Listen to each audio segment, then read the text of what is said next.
Gather round, friends. It's time for Officials' Tales. Hosted by three retired sports referees that coaches throughout Northern Ohio knew as the Three Blind Mice.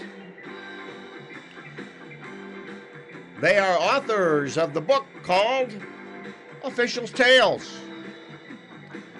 So let's meet the authors and your hosts, Jimmy Borgia, Rick Hall, and Don Nardecchia for today's edition of Officials' Tales. Now here's your host, Rick Hall.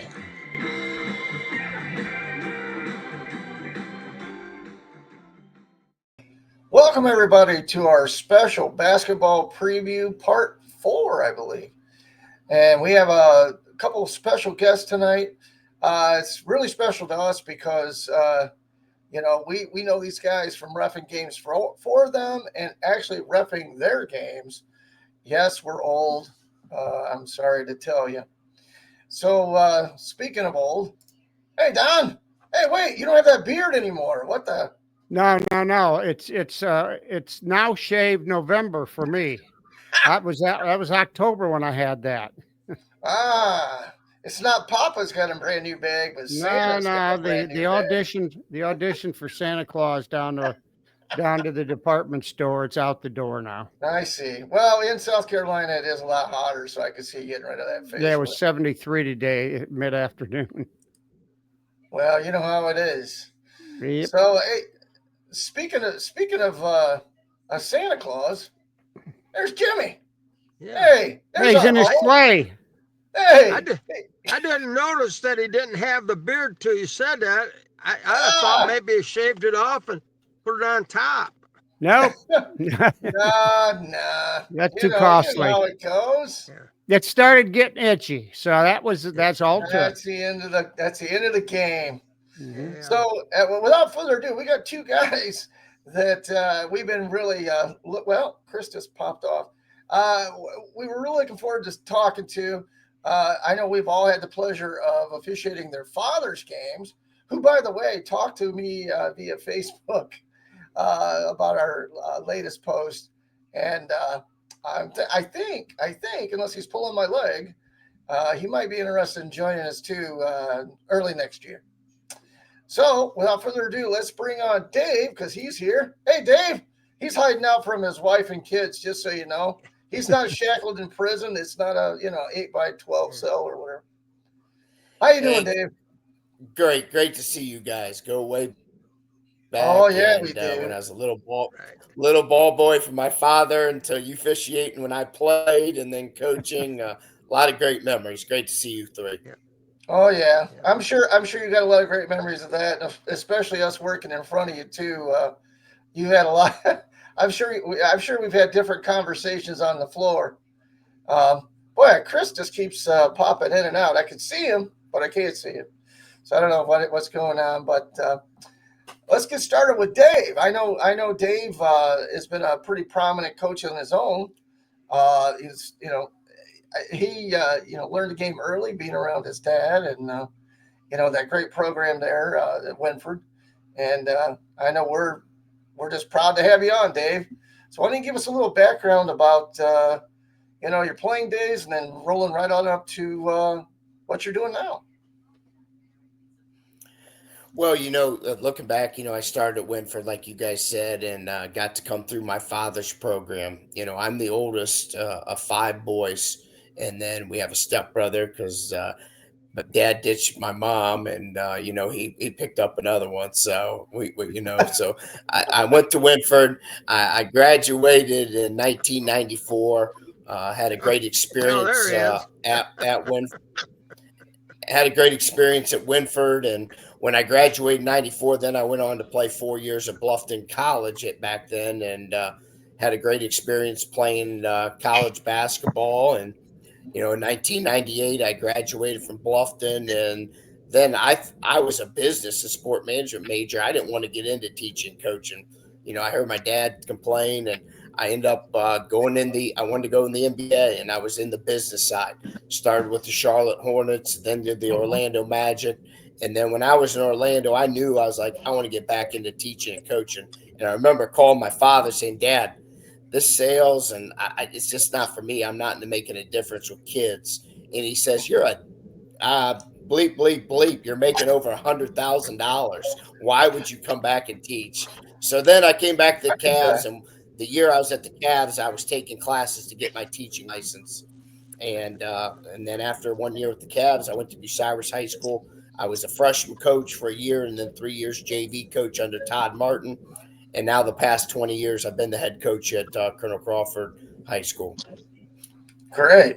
Well, now we finally have Chris on, the famous Chris Sheldon from the Western Reserve Rough Riders. So we're going to ask you the same question we asked Dave. Can you give us like a little rundown of how it went from playing under your dad all the way up to what you're doing now? Can you guys hear me? I think I was having some technical difficulties there. You're good. You're good. Okay.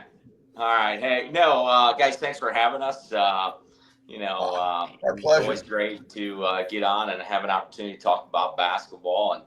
And I know that's what you guys have on the docket tonight. And, obviously my pathway was a little bit different than Dave's in that, when I got to college, I took one economics class and realized real quickly that I wasn't smart enough to go make a bunch of money in the business world. And so it became quick, clear really quick for me, and that, I wanted to continue to stick around the game of basketball. And so, pursued that right away. Got my first job after playing 4 years at Bluffton was at Avon High School, where I was an assistant basketball coach for a year.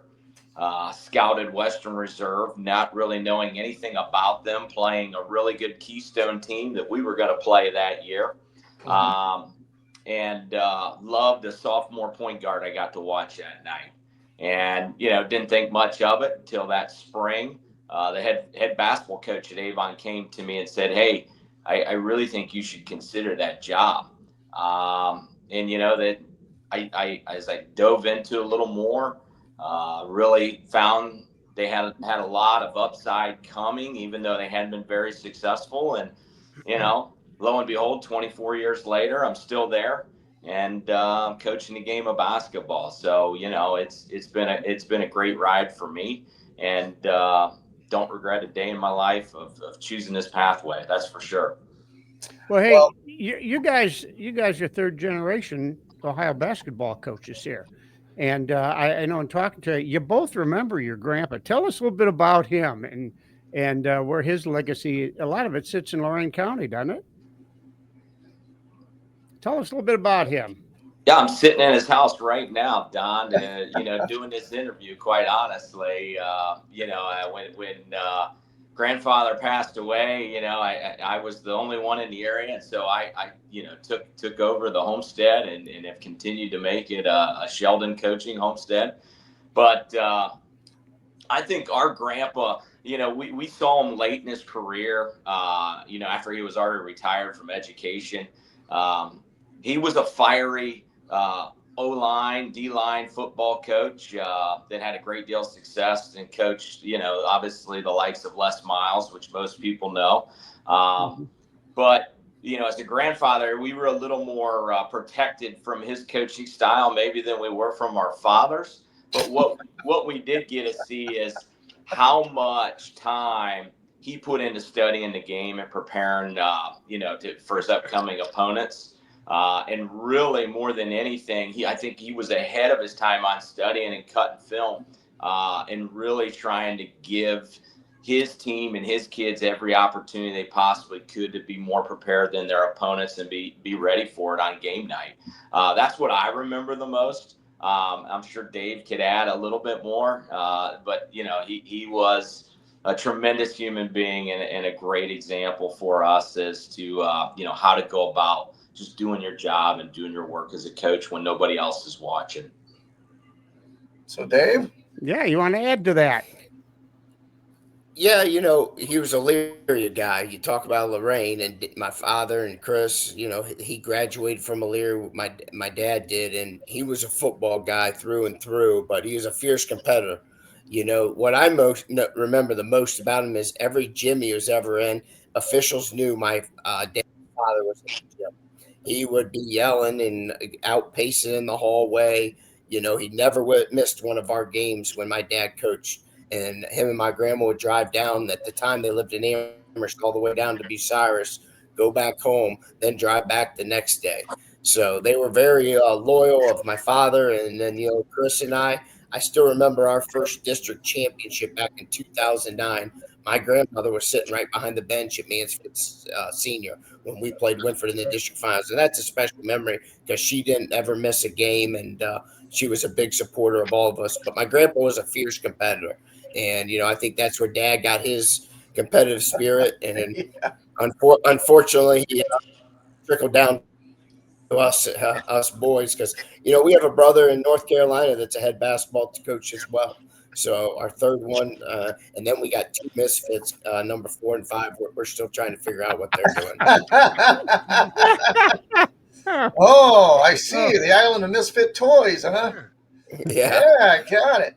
Yeah, your dad was a fierce competitor. We always love coming and doing your guys' games, and we've told stories about your dad, about coming into the gym and him talking crap to us, and us being on the sidelines with him, and he'd be talking to us about where we're going to eat after the game, and everybody thinks he's giving us shit, and he's not doing that at all. He's just being he was a fierce competitor.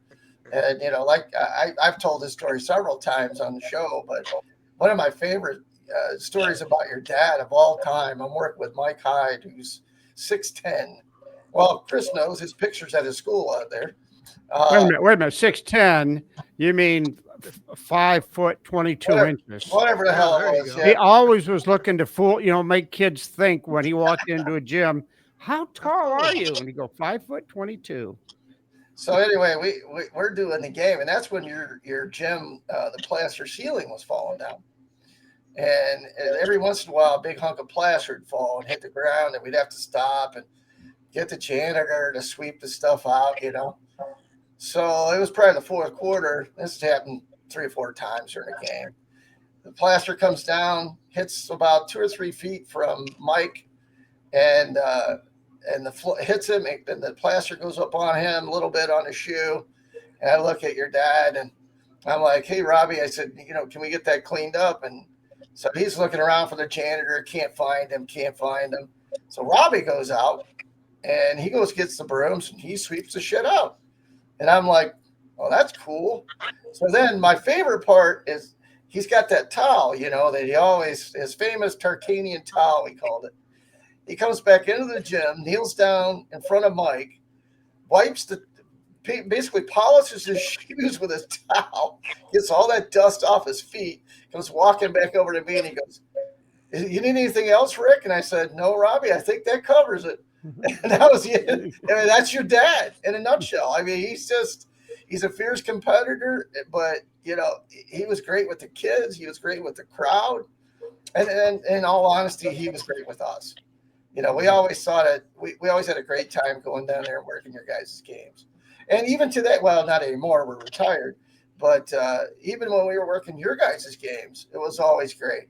I mean, we worked, several of Chris's games, and I know we worked some of Dave's.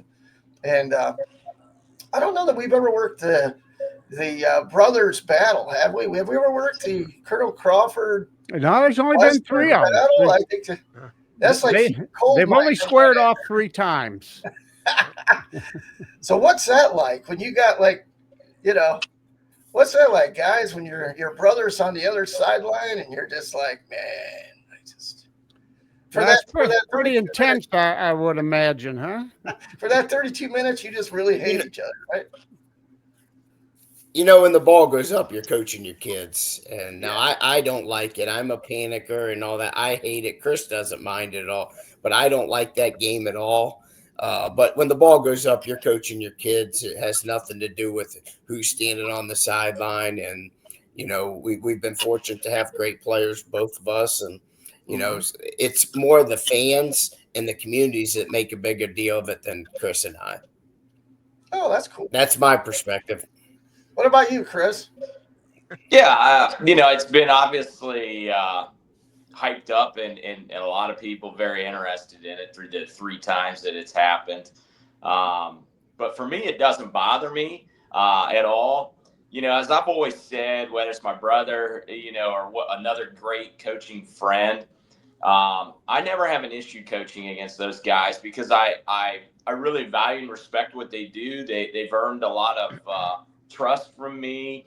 And if I was going to get beat, I would rather get beat by people that I really respect in the industry rather than guys that I don't really think they do a great job at it. And those are the ones that don't sit as well with me after a loss. I mean, no loss ever sits well.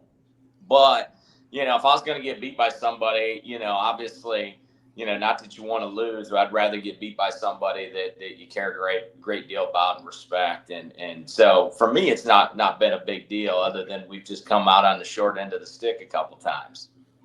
Now we've talked a little bit about family and you guys growing up and going your separate ways, but back when you were watching your dad coach before you started playing with him, and it sounds like maybe Chris, the seed was planted in the back of your mind about coaching, but David, it was you're going to go a little different direction. Now, when do you guys feel that starting to develop and being at the 2 oldest, and David, you go one way and Chris goes the other. What, after being together and around your dad and around the teams and everything for so long, how'd that work out when you guys start going your own way after college? Like I said, Don, I was told, hey, don't go into education, and I didn't. I went a different route. But I think it goes back to how we grew up. We grew up in the gym. We had brothers of players at Wynford High School growing up, being at every practice, going on scouting trips with Dad and, all his coaching buddies, and, getting to know those officials at a young age. I remember so many. As a matter of fact, we just lost a good one. They called me last spring, Terry Weimer. Last spring, he called me during our Final Four run, and he said, Dave, I've done Izzo, I've done Krzyzewski, but those days back in the day, those small gyms when Fro and your dad were going at it, those were some of the best. So, I think that's some of the relationships that we got to see our dad have and the impact that Dad had on kids. Those guys to this day communicate with my father, just like Chris and my former players. And, a lot of, fans just see you for 32 minutes, but there's so much more. And I think that's a special thing, with seeing your dad do that. And it took me out of the business world to come back and work with kids the past 24 years. So I just think it's what we saw growing up, but it's also the good and the bad. Losses weren't easy in our house growing up. There was Dad won a lot of champ, but those losses, you remember those a lot more than wins. I hate to say it. And that's how it gets for us now, the older we get as well. Chris, what's your mindset when you off to college? Coaching all the way? Like you said, that my mindset was economics girls, class. Don. I was looking for hot girls in college, man. I wasn't thinking anything beyond that, man. We're being real here. But I always just knew in the back of my heart, like when you grew up with our dad, you learn to watch a basketball game, even just a college game, an NBA game. You're out with him scouting a high school game. You learn to watch the basketball game in a totally different manner, and now that's all you ever saw. Vast majority of people, and like I've had a couple young assistant coaches through the years, as they were first getting onto my staff, they'd be like, "How did you see X, Y, and Z unfold?" And I was like, well, you just got to see the whole floor, and you got to see and be able to read and react at the time of what they're trying to take away and where you're trying to, attack them at. And he goes, well, all I see is the basketball.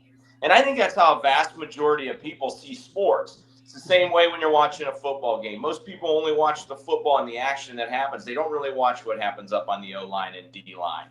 And our dad taught us to watch the game in such a way at a young age that it just ingrained it in me. And that's the only way I ever saw the game. I always saw the 10 guys everything happening at once. And so it was easy. It was easy for me to see the game. It was easy for me to study the game. And then it obviously was a great passion of mine, right? I wanted to be a great player for my dad. I pursued a college career with doing it. It was just the natural next step in the progression, knowing that unfortunately my dad made me only a 5'11" white kid. I was never going to get paid to play the game of basketball, right? So it was just the natural progression, and that's where it worked for us. And what the thing that is frustrating about it is that Dave actually chose this profession, not because he's beat me, but my first year at Avon, Dave was my roommate in Cleveland because he was the head executive on the sales side for the Cavaliers, and it was me and two of my good friends and Dave. And we were living in a nice house, and we played. Dave got us on the Red Tail, which is a tremendous golf club that we got to play quite frequently at no charge.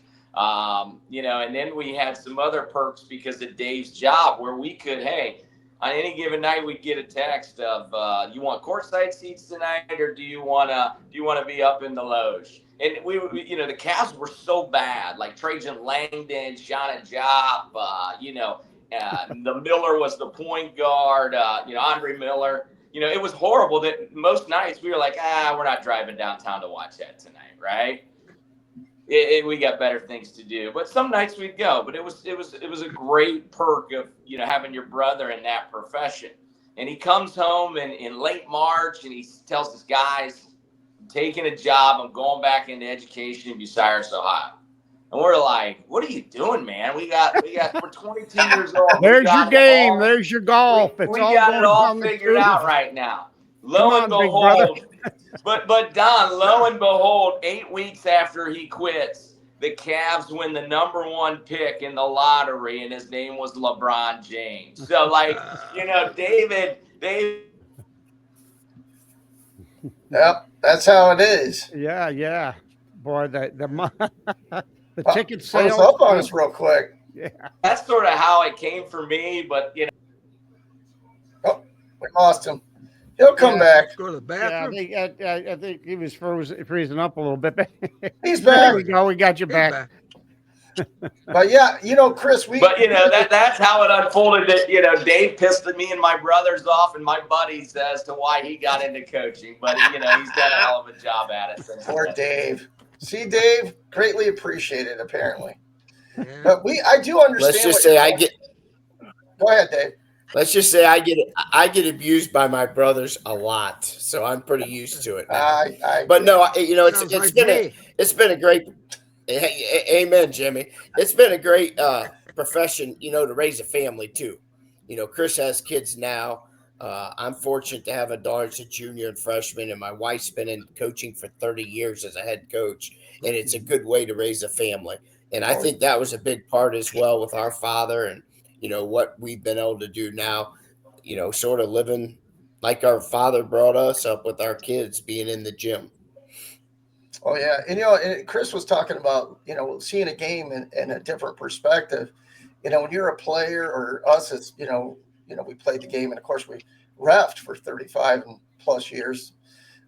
You look at the game completely different. Like, we're watching the game and we actually look at off-ball stuff, and we're looking at, the screens and all that stuff. We're not even looking at the shots. In football too, I can tell, I'm watching the game. Oh no, that's a false start. That's 75, and they're like, oh no, what happened?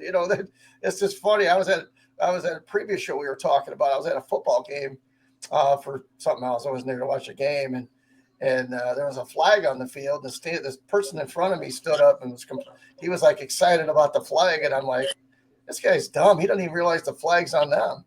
I'm like, duh, the flag's on you. You might want to sit down. But like you said, we do see the game differently. I mean, we can actually sit and and when you watch the game over and over again, and teams like you guys, I mean, you guys are prolific. You run a lot of great offenses, great defenses. Now, we don't always know what you're doing, but a lot of times we can tell just by the way, the pick is set, or what's going on with the ball, how it's moving around the top, where it's going to go. and that comes from just years of experience of seeing it over and over and over again. So, hey, Jimmy, you haven't asked one question. You're just sitting there like Well, you guys don't give me that chance. All I remember is when Chris started out at Western Reserve, Don and I were out there one night, and I'm coming You guys to the were table still old, with by the way, Jim. You were still old then 24 years ago.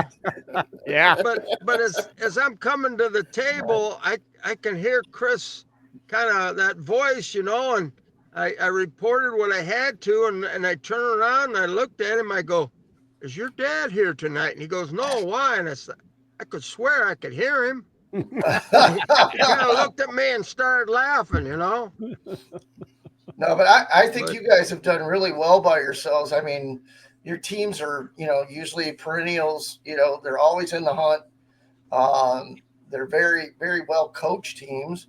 I know from us going to the games and officiating them, we appreciate coaches like you guys.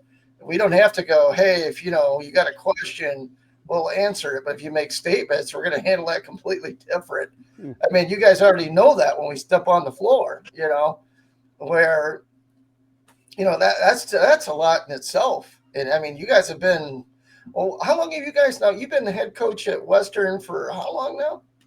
24 years. 24. Dave, how long you been at Colonel Crawford? 20 years at Crawford. I was an assistant for 4 at Bucyrus.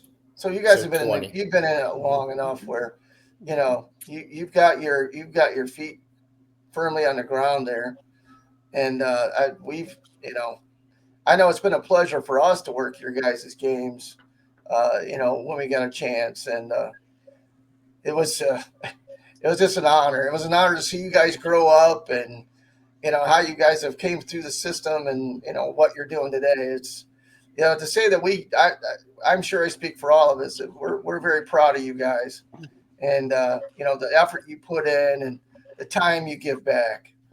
People don't realize how much time you guys invest in what you do as coaches. And I know these guys. I mean, Jimmy, you got something? Yeah, I do remember a game that we Don and I think it was Jennifer Moore, or no, I take that back, Jeff Todd. We were there and standing on the sideline, and next thing you know, looked over to where the people were coming in, happened to see my old football coach, Mike Godfrey. And we found out later that being inducted in the Colonel Crawford Hall of Fame, or not Crawford County, Crawford County Hall of Fame. Hey, you guys have to I believe your excuse Jimmy. dad was on that thing too, wasn't he?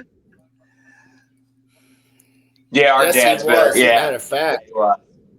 Yeah, the first one that went in, when Dad went in, Jack Harbaugh went in, and Jim Harbaugh from the Ravens was his inductor into the Crawford County Hall of Fame. Yeah, wow. you got that's all family there, the Harbaughs and the Gottfrieds, and but that's amazing. That's Brown I too. tell you, we wrote about it. I wrote about it in the book. Yeah, because it was we had our book is short essays, and hell, we never wrote an essay, but that's what they call it now, a real short story.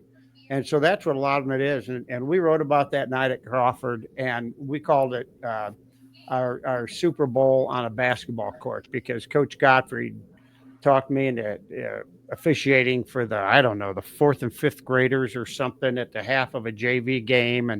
And I always look at that as kind of the fun that I had, and little progression here, a little progression here, a little progression here. And whenever I would see him when he'd be home, he'd always ask me how the officiating's going and stuff. So same with Jimmy. And so that night we're down there, we're just in our spots watching the warm-ups. And all of a sudden I was closest to the door where they come in. And I look down there and it's like, oh my God, Coach Gottfried, Coach Runyon from back at St. Paul's, and Coach Gottfried's high school teammates, those guys come strolling through the door. And it's like, gosh, we got to get down there and talk to them. We couldn't talk for long because it wouldn't really look too good, but this was just an extraordinary night for us. We went back to the locker room and the teams went off, and it was like, it's got to be the best night of mechanics and the best night of judgment, and there's no no way to be lazy. And you're playing Crestline, I think, and they had a new young coach, and Crestline had not been good for a long time. So, it's one of those games where we said before anyway, because of that, we got to work extra hard to make sure we do things right here for these kids. And if we do, both teams will end up looking good for what they're capable of. So, yeah, I mean, it was really on. This was the game because Coach Gottfried was there. It's really a memorable night for Jimmy and I. It was Jeff Todd. Yeah, and I'm just trying. I thought Rough Riders were smarter than that. First Hyde works with you. Now Jeff Todd works with you. What are these Rough Riders doing hanging out with you guys? Huh? I don't know. Hey, Stoney did on our football. Oh yeah, Stoney did for a while. Yeah, that's why he about got fired as my assistant that year. Yeah.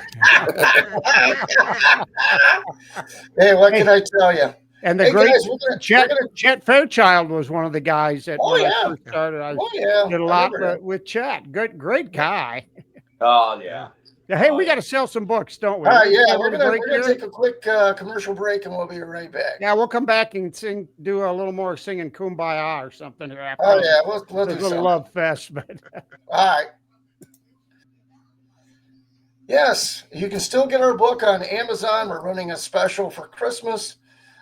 Click the QR code in the corner, and it'll take you right to our book. And if you want it locally, you can also get it at the Common Good. And they're great people. Go up and support them for the Small Business weekend, November 29th.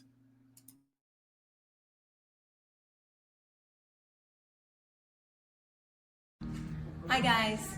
Just wanted to say thanks to the Officials Podcast crew for supporting Common Good Collective, and wanted to say that if you're looking for a unique gift this holiday season, check us out. We do have the Officials Tales book and their mug, and among many other unique items. So thank you.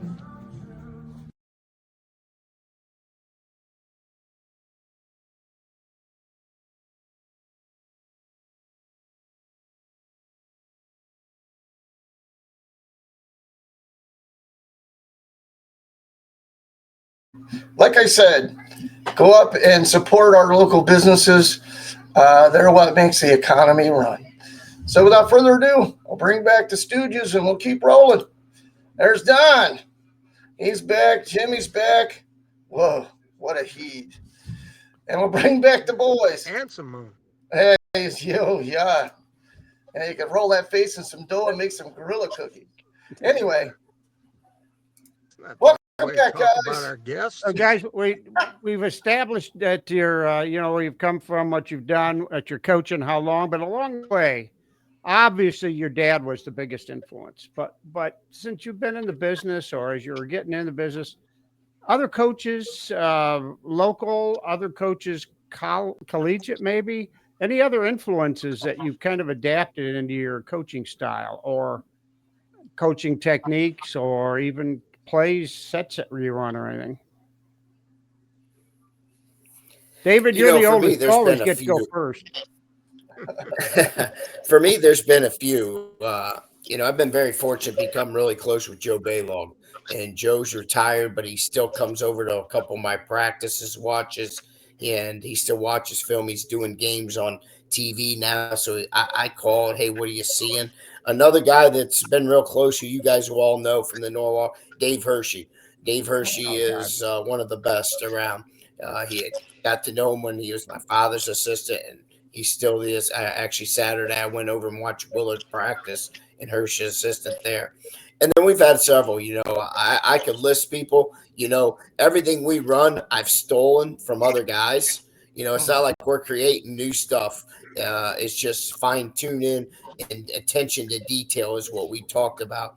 Other guys around the state that I think about, Steve Williman, Dave Freilich, and those are the guys that when I was a young coach, I was trying to get into and get to know what they do at different gatherings, whatever bar we were at, on napkins, whatever, talking. And those are some of the guys. And, to be honest, Chris and I are the old ones in this profession now. There's been so much turnover, and we're the old ones, but I still look up to some of those guys because even though the game's changed, it hasn't. You're not reinventing the wheel from those successful coaches that I mentioned above. Chris? Yeah, I mean, I would reiterate what Dave said. He listed obviously the who's who of our Hall of Fame in Ohio. That we've, because of our relationship with our dad guys, we do know we were given some privilege in that we were invited into circles and conversations that most young coaches wouldn't have the access to, and we had that access from the time we were 10, 11, 12 years old.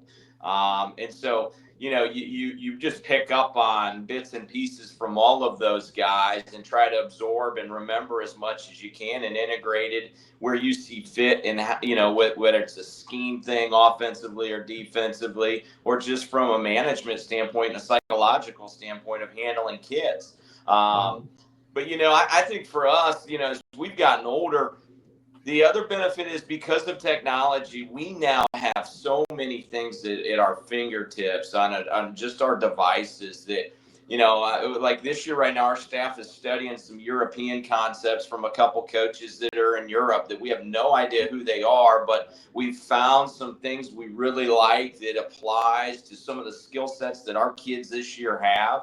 And we really have dove full in on it. And yet never had a conversation with those guys. 8 years ago, did something similar with a small college basketball program on the East Coast that we stumbled upon. And we just dove into that and really thought that some of those concepts really fit our personnel. And then we ended up sharing it with my brother. I'd say Dave is the one I talk to the most. And then I've been blessed to have great assistant coaches. Going back to Jeff Winslow was probably the game changer for me, who's had great amount of success at Upper Sandusky, but he worked with me for 6 years early in my career. That really, him and I just going back and forth on different thoughts and ideas and finding things that we liked and didn't like. He had a big impact on our success and just the development and evolution of our program. But, I would say that, the defensive side of the ball has been more of a staple for us that is consistent, where the offensive side continues to evolve. And that's where I hit on, we're constantly to this day still stealing from people we know and don't know. That's what helps, I think, keep each and every year, quite honestly, refreshing, because it allows us to continue to learn and grow. And I think as head coaches, if we're not continuing to work on our skill and go out and grow our ability to teach the game, then our programs are going to fall behind. Yeah, I think every sport's a copycat sport, Chris. I really do. I mean, especially, if you see a lot of success out of one team, I mean, you're going to see a lot of people trying to run what they run, I mean, I see it all the time. We saw it in football. We saw it in, basketball. I mean, at different levels. But going to that, now we talked about, your guys' coaching stuff. So what about like your favorite game, your favorite memory of a game, or maybe your favorite player that's touched you or you've touched them? Something along that, and maybe in a personal way. A great. Well, my favorite game would. There's a lot of those, Jimmy. There's a lot of great officials, and that's what people don't understand. Last 2 weeks ago, the Tiffin Officials Association called me and said, "Hey, we want you to come to talk to our meeting."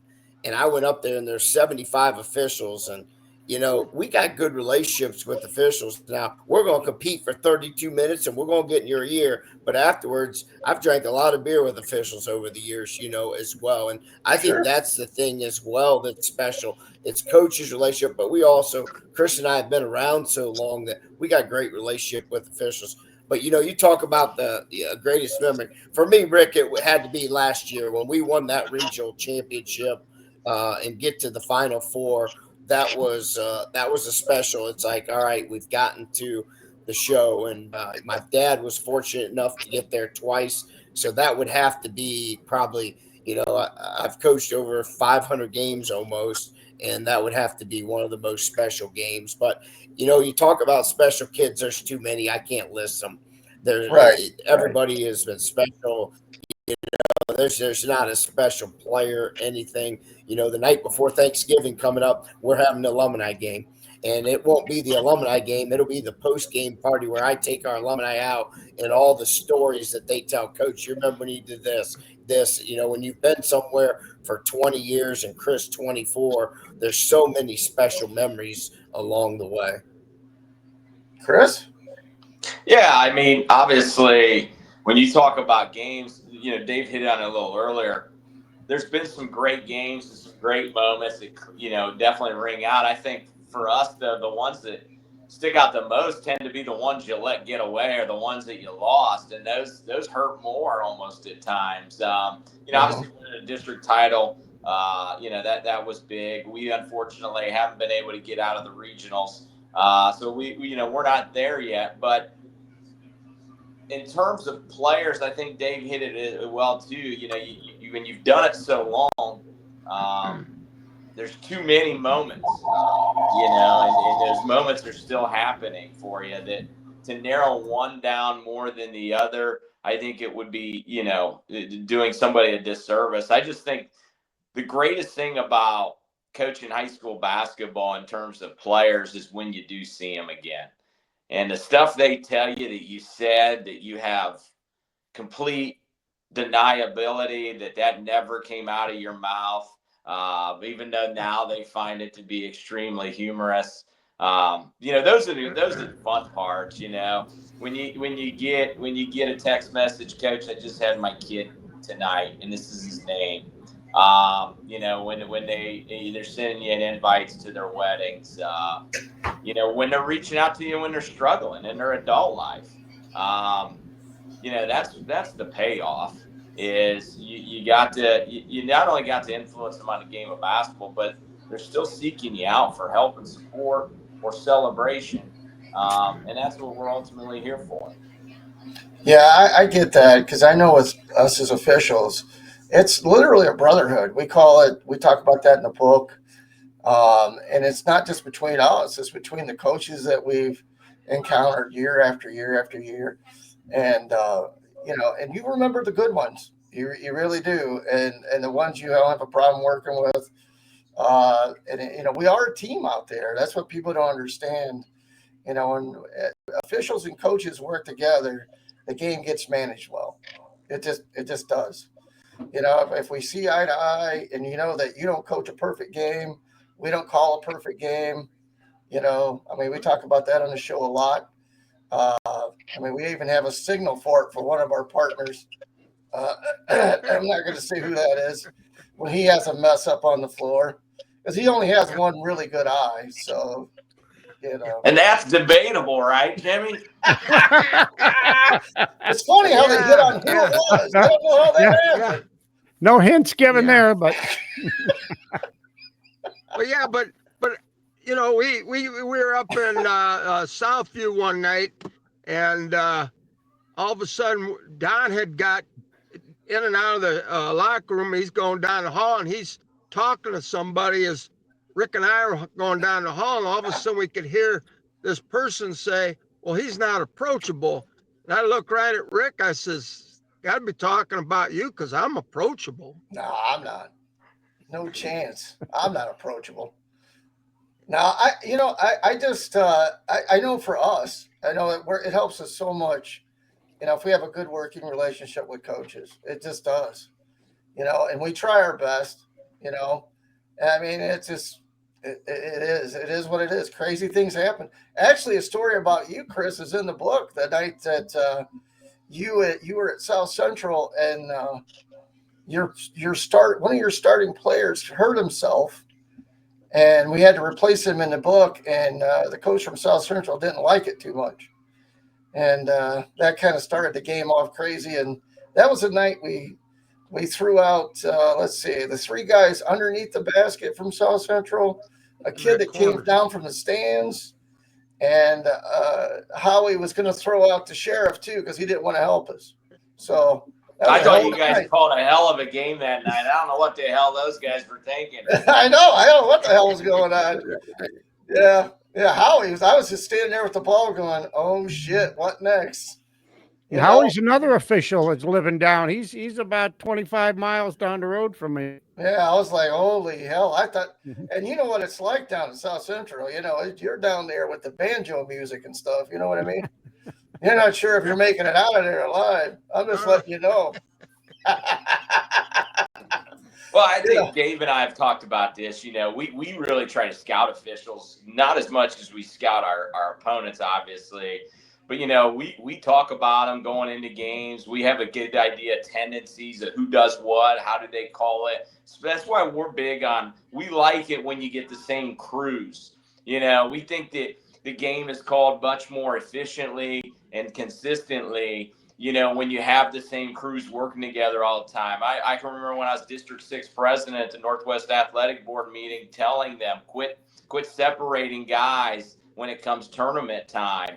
They need to be working with the same group because you have an understanding then how that group's going to call the game. Is it going to be a little tighter? Are they going to let you play a little more? Do they call the hand check, don't they? Do they allow you to play in the paint? And that's where they really let you beat up on each other. You get an idea. Do those officials talk to you? Do they listen to you? You also know who's got a short leash, who really doesn't ever think they do make a mistake, right? Because those guys exist. And, you say much to them at all, you're probably looking at the next two calls not going your way. So, it is important, I think, for all coaches to really gauge. You gotta understand officials. You got to be able to have a good idea who they are. But you also, and I know you're going to find this ironic, is what we tell coaches, you can't ride officials all game long. If you're bitching at officials from the opening tip, and we have friends that do that. And we've even had moments where obviously Dave and I do that. My dad was not good at it. We know that, right? But, if we do that, why would we get calls as the game goes on? Why would things start to where people really listen to us? And like from a personal standpoint, I find myself not seeing the whole picture of the game the more that I talk to officials. And so it clouds my ability to be able to stay in the moment of really trying to manage my team and make decisions and adjustments to what our opponents are doing. So, I do think those are important things to know from your guys' profession. That's what us coaches talk about as well.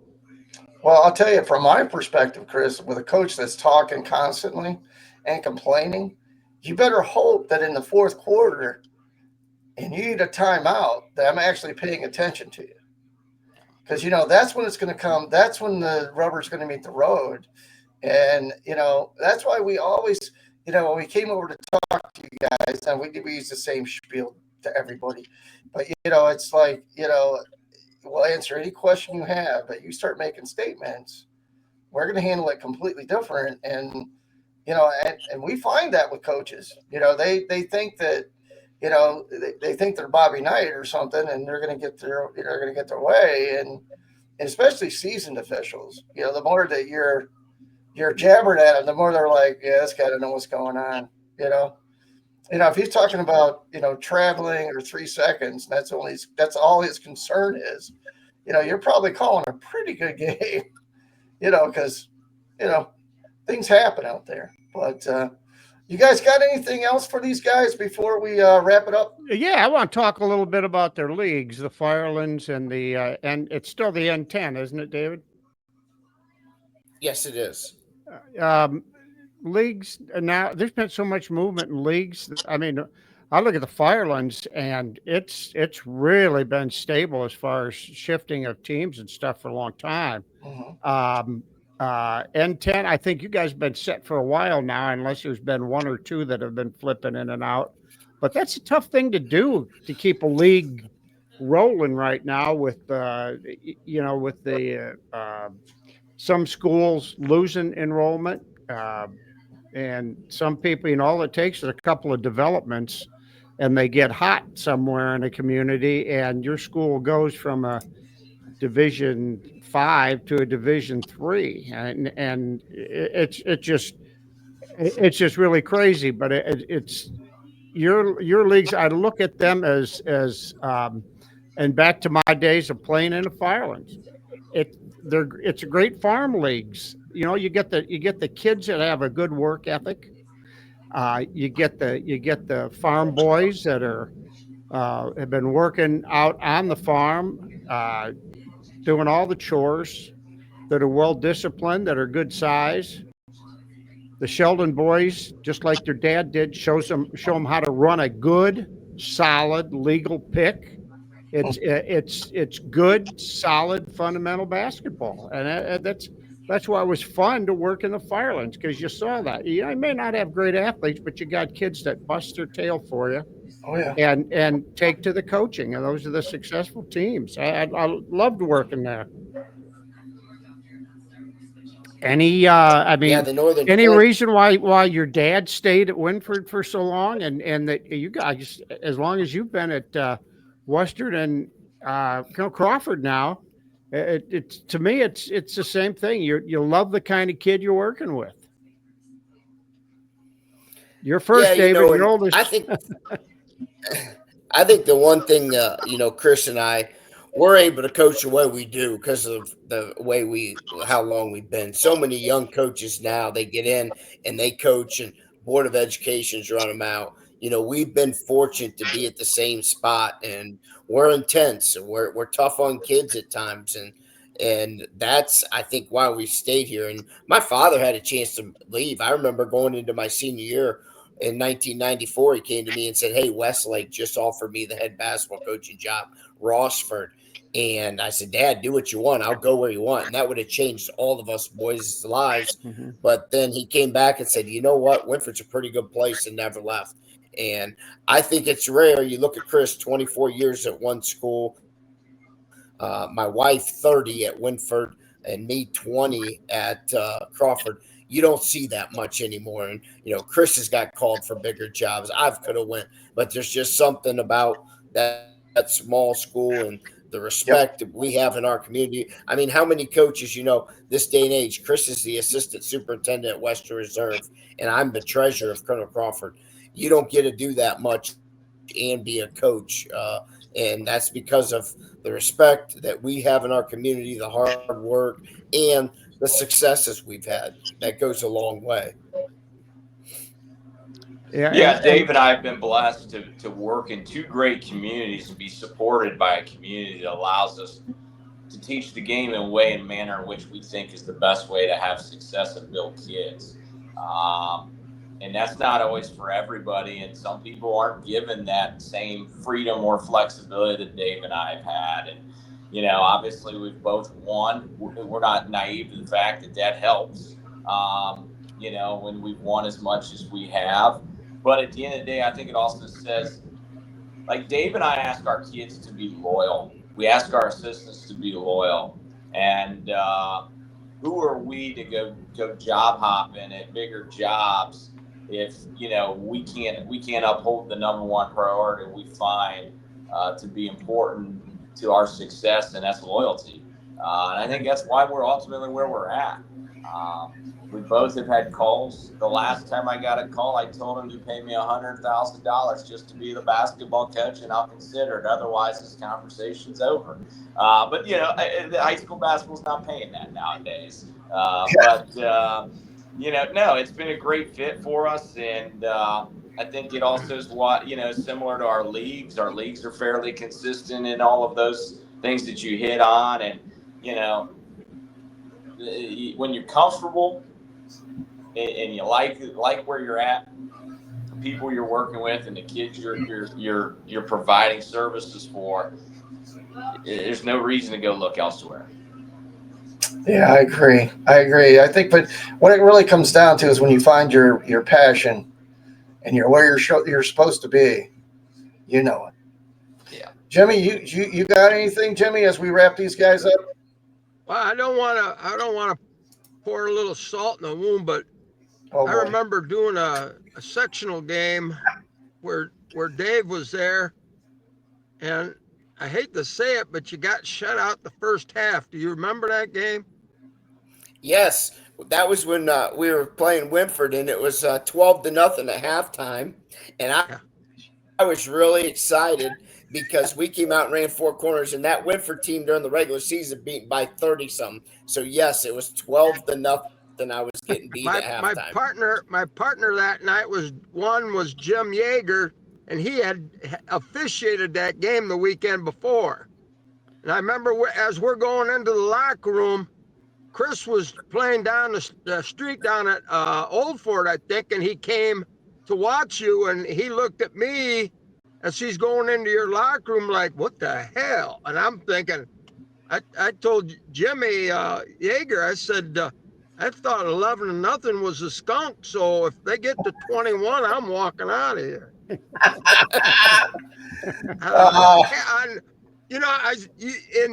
in all the years you see a girls team that doesn't score a point in the court. I never saw a boys team that score a point at all. And when I talked about when I would go down to rec center, they said, "Hey, what the game you did?" And I told them Wynford, Colonel Crawford, and how'd that work out? I said in fact, it was 11-0 at halftime, and they go, "Oh, girls game?" I go, "No, a boys game," and they're like, "What?" I was baffled. That happens. Well, Jimmy, that's where Chris and I think we've been success. That team, it was 11-0. We weren't very good. And if I would have ran with that team, we'd have been down 30 at halftime. And we have to adjust to the kids that we have. And that was when we were just building we were building our program. I think that was my second year. My first year, we won 6. Then we had a winning record, got beat in the second finals. And matter of fact, that game, we cut it to 2 points in the fourth quarter, Jim. If you remember back, and that Wynford team went to the regional. But if we would have ran and gun, there's no shot clock, and we were holding the ball because we just wanted to limit possessions. And I've heard a lot about that one over the years from coaches. Do you remember that one time you got shut out at halftime? I said, yes, I do. That team of ours was terrible, and I was happy to only be down 11-0. There you go. Hey, just talk a little bit about football real quick. I tell you, Dave, I know what you're facing. Chris, you had how many of your basketball players that were on the Rough Rider football team that went 2 weeks deep into the playoffs? 7 of our top 10. 7 of your top 10. So you've had them for a little while now, and I've had them for 2 days. And how was it? They look like they played football. Good. Well, that's the big thing there. That's the system taking place, I suppose. Oh, you know what, Don? Dave and I have coached a small school for so long, and if your football team's good, your basketball team's got a chance to be good. And there's nothing better, these suburban kids, and they're good and they have their thing, but they all go one pathway, and that is they try to pick one sport. And our kids walk out of high school sports with a lifetime of memories and a big Friday night football game, or a sectional tournament basketball game, or the state track and field. All these different things that it's hard on basketball coaches. But at the end of the day, it's why both of us love that our kids play multiple sports and have that kind of success. It's just gonna take us a little bit longer to get them into basketball playing shape. And David, your gang played when we're taping this now, they're going to the final 8 or where are they at right now? They're 3 weeks in. We're playing for the regional championship now. So okay, we should win, and we should we should get to the Final Four, and every one of my 10 varsity guys plays football. So we have not had anybody but 5 JVs. But the great thing is, this is the neat thing. My kids, my football guys, are in the gym throughout the week shooting, even during football. And then during our season, we'll lift the whole time to help football, and that's the key with like Chris said, small schools. So we've already backed up 4 games of our season, so we're not sure when we're going to start, Don. And hopefully they make a run. I mean, what a run! Last year they got to the Final Four because our 3 best players are back this year, and now they have a chance to get to the Final Four in football and hopefully beyond. And those are going to be memories those kids remember the rest of their life. Oh yeah. Mm-hmm. We had good we luck. had Mike Good Smith luck to on those last kids. week And talking about that. Oh yeah.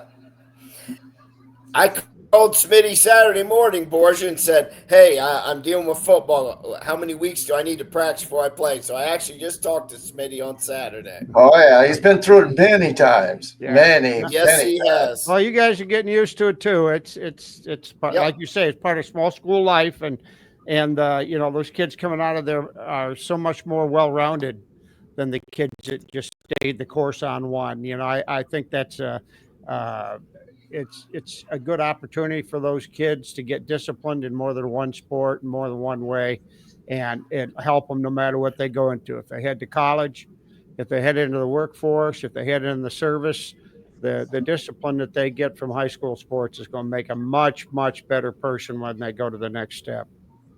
Well, thanks again, guys, for joining us. We wish you the best of luck in your upcoming season, and we also wish the football team at Colonel Crawford the best of luck.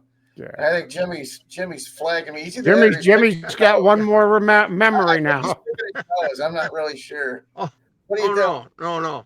Hey, next Friday we're going to be talking to Coach Steve Gray, so don't miss that show. Oh That's coming up. That's coming up. Steve's he's a character. All right, guys. Thanks again. We appreciate your time. Take care, Thanks, guys. Good talking to you, fellas. Mm-hmm. And on our show next week, we're getting into an assistant coach, but a collegiate assistant coach, and a young man that everybody in our area will remember. And if you did not follow Willard, if you were a fan of the other schools, this guy was public enemy number 1 back about 20 some years ago. Yeah, sure and that's was. Nick Dials. And Nick is a basketball lifer with kids that are still playing in the football playoffs in Cincinnati. And we're going to have Nick Dials, assistant coach at Wittenberg University, on the program next week. And we're going to follow where he's been and what he sees for his future and how his kids are doing. Yep. And don't forget to comment for your chance to win a free book, or maybe even a mug. Who knows? We might just throw a mug in there. Who knows what we're doing? But until then, thanks for joining us. Don't forget to like and subscribe our YouTube channel. That way you'll know when our new shows are on. And have a blessed rest of your week. And God bless you. That's all, folks.